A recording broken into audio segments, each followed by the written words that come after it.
Sandy Ford, de casi 31 años de edad, trabajaba en la CDC, en la División de Enfermedades Parasitarias encargada del servicio de fármacos. A pesar de que no tuvo estudios en biología o medicina, se contaba con un gran sentido de la responsabilidad y una gran perspicacia. Ya por el segundo año en el puesto, se percató de una demanda alta e inusual de un fármaco específico, la pentamidina isethionato, un fármaco utilizado tanto en tripanosomiasis, malaria, pero especialmente en casos de Pneumocystis jirovecii, denominada entonces Pneumocystis carini.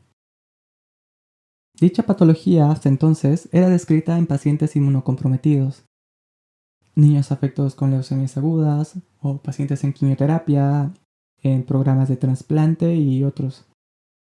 Pero lo que llamó la atención a Sandy era el perfil de los pacientes en los cuales se estaba utilizando dicho fármaco.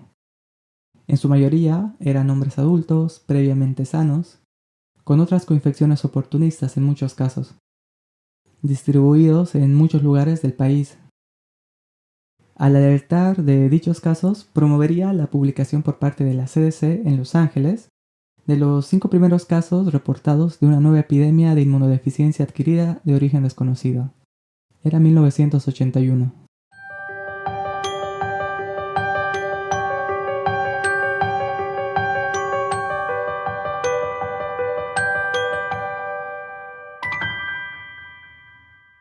La historia del Pneumocystis comienza poco más de 70 años antes, en Minas Gerais, Brasil. Carlos Chagas investigaba el trypanosoma, que en humanos provoca lo que hoy conocemos como la enfermedad que lleva su nombre, la enfermedad de Chagas, y es transmitida por las heces de los barbeiros, una especie de triatominos que son hematófagos, es decir, que se alimentan de sangre. Era 1909 y ya había publicado acerca del tema. Quedaba pendiente de profundizar en el ciclo vital del protozoo que produce tal enfermedad, entre otras tantas incógnitas que entonces tenía esta enfermedad. Tenía que investigar cada una de las etapas por las cuales pasa el trypanosoma al ingresar al cuerpo humano, los lugares donde se puede encontrar, desde el torrente sanguíneo hasta algún órgano que pueda albergar cualquier estado del mismo. Tenía que ser cuidadoso y metódico, así que Chagas experimentó con cobayas y monos en su laboratorio, en los cuales se cercioró primero de que no porten ni tengan algún rastro de infección previa por trypanosoma, y luego inoculó sangre de pacientes enfermos en estos animales. En la autopsia biopsió todos los órganos que pudo y al microscopio fue hallando y reportando las etapas. Algo muy particular saltó a la vista en el pulmón, donde en la biopsia encontró quistes microscópicos en el tejido pulmonar. Para él eran una etapa más del trypanosoma, y así lo publicó ese año. A estos quistes los denominó esquizogonias. En su artículo de 1911, dichos quistes seguían causando duda en Chagas, puesto que su hallazgo no era constante. Había cobayas que no mostraban afectación pulmonar, por ejemplo, y sus dudas fueron mayores cuando en la primera autopsia de un caso de enfermedad aguda, realizada a un paciente, también estaban presentes. En su artículo de 1911, nada más empezar su sección Schizotrypanum cruzi en el organismo humano, dice así: en la primera autopsia de un caso agudo, encontramos en el pulmón humano formas de esquizogonias, íntegramente iguales a las encontradas en animales de laboratorio. Acreditamos que la esquizogonia en el pulmón constituye un único proceso de multiplicación del parásito.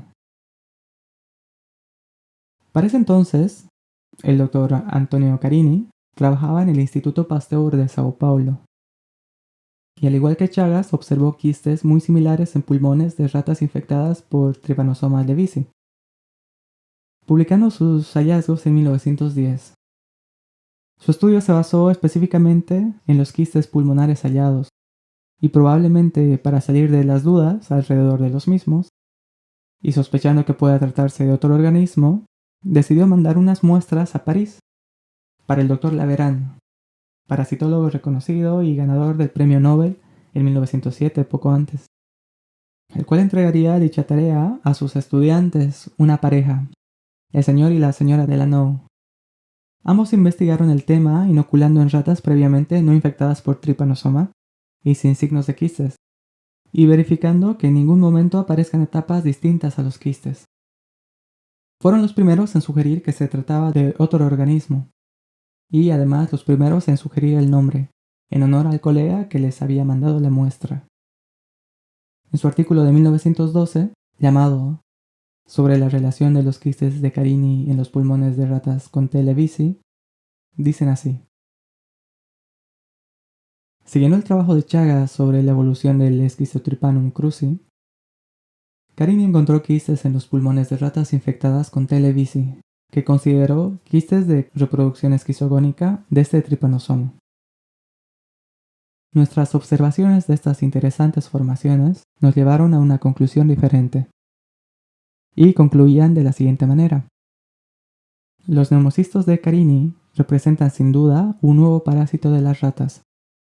Si esto constituyera un nuevo género, proponemos darle el nombre de Pneumocystis carini. Las afinidades deben buscarse quizás del lado de los coccidios.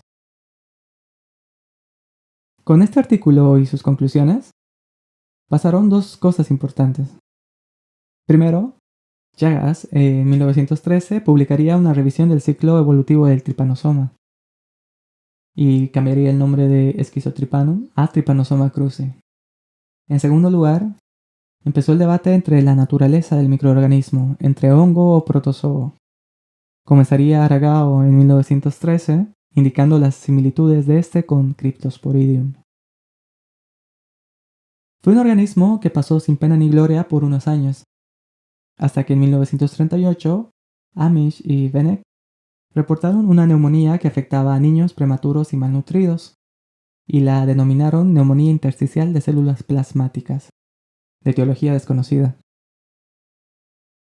Durante la Segunda Guerra Mundial, dicha neumonía alcanzó dimensiones endémicas en Europa, afectando sobre todo a niños. Y en 1942, dos holandeses, Van der Meer y Broek, asociaron por primera vez neumocistis a esta neumonía, en un lactante de 3 meses con cardiopatía congénita y en 2 autopsias de 104 realizadas, otro lactante y un adulto de 21 años, describiendo incluso el patrón en panal de abejas de los quistes en los alvéolos. Pero su publicación pasó desapercibida. En 1951, en Praga, Vanek describe el mismo patógeno como responsable de neumonía de células plasmáticas. Y al año siguiente, en 1952, aparece Girovets en escena, publicando un artículo similar. Es en el artículo publicado en 1953 que colaboraron Vanek, Girovets y Lux, en el que, además de hablar de la neumonía de células plasmáticas y su asociación con neumocistis, hacen referencia al trabajo previo de Van der Meer y Broek, casi una década antes. En cuanto al tratamiento, en 1958 se reconoce la sensibilidad del organismo a la pentamidina. Y esto, además del fin de la guerra y el desarrollo posterior, generaría un descenso en los casos fatales de la neumonía asociada. Luego, en 1975, en Memphis, se describió la sensibilidad a cotrimoxazol, que a diferencia de la pentamidina, se podría administrar vía oral y tendría menos efectos adversos. Neumocistis sería por un tiempo asociada a patologías sobre todo pediátricas que afectan la inmunocompetencia, leucemias, quimioterapia, trasplantes y enfermedades de origen genético. Hasta que en 1981 se reportan casos de pacientes adultos previamente sanos con neumonía por neumocistis, además de otras infecciones oportunistas en una nueva epidemia. Y es cuando Sandra Ford, en la CDC, alerta sobre el uso de pentamidina de estos casos. Es a partir de entonces que toma mucha mayor importancia en la salud pública, siendo un indicador de inmunodeficiencia y, como se vería luego, una vez se descubriese la causa de esta epidemia, un indicador de infección por VIH. Paralelamente continuaba el debate entre si se trataba de un hongo o un protozoo.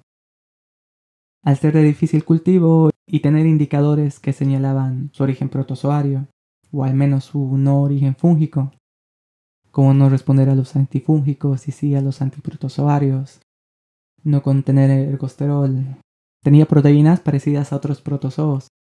Lo esperable es que se lo clasificara como tal.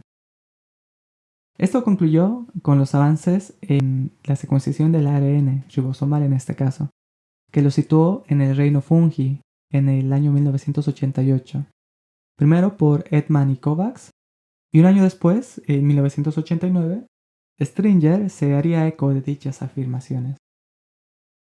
Lo citamos a continuación. Los marcos filogenéticos basados en tales comparaciones revelan que los linajes de plantas, animales y hongos son distintos del espectro diverso de linajes de protozoo. En esta carta, el análisis filogenético del ARN ribosomal similar A16S del Pneumocystis demuestra que es un miembro de los hongos.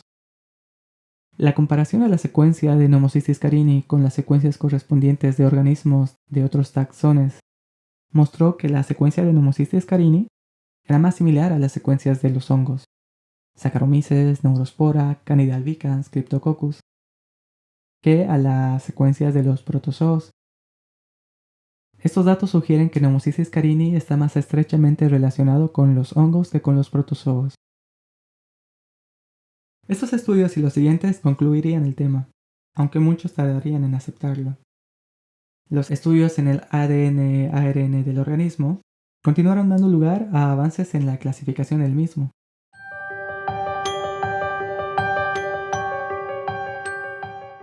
¿Pero por qué se lo denomina Pneumocystis jirovecii?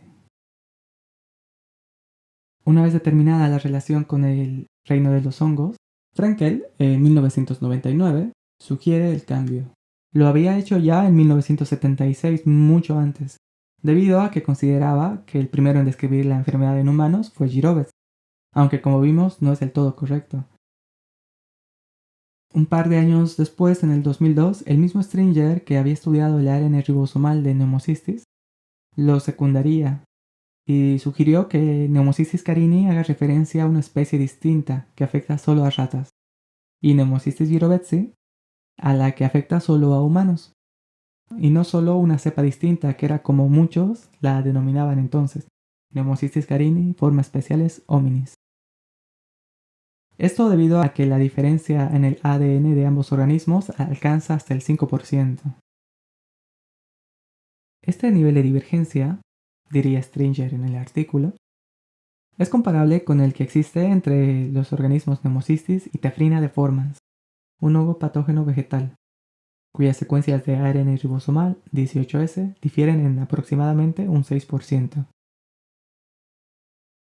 Otros hechos, como que el ADN de Pneumocystis jirovecii no se haya hallado en otros mamíferos, los principios del Código Internacional de Nomenclatura Botánica, las pocas diferencias del material genético entre cepas de Pneumocystis de distintas partes del mundo que afectan solo a humanos, o la gran importancia de la infección en el manejo y seguimiento en pacientes inmunocomprometidos y su correcto estudio, fueron citados por Stringer, y a pesar de las múltiples respuestas que recibió en desacuerdo con el cambio de nombre, desde el hecho que Girovec no fue el primero, que muchos artículos ya habían sido publicados con ese nombre, que los pacientes ya se habían acostumbrado al nombre anterior, terminaron por consolidar como Pneumocystis jirovecii a la especie de Pneumocystis que afecta a humanos, un organismo que no ha perdido relevancia hasta el día de hoy, siendo una de las enfermedades oportunistas más importantes, si no la más importante en cuanto a seguimiento y profilaxis en pacientes con VIH e inmunocomprometidos en general.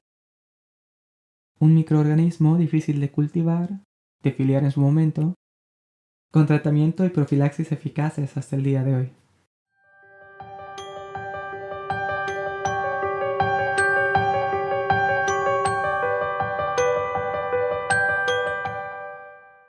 Por su parte, Sandra Ford moriría en 2015, a los 64 años, y la CDC le dedicaría un artículo in memoriam en 2016, en honor al trabajo y labor desempeñados en la institución, después de más de 33 años de haberse encontrado con los curiosos casos de neumonía por pneumocystis, casi en el meridiano de su vida.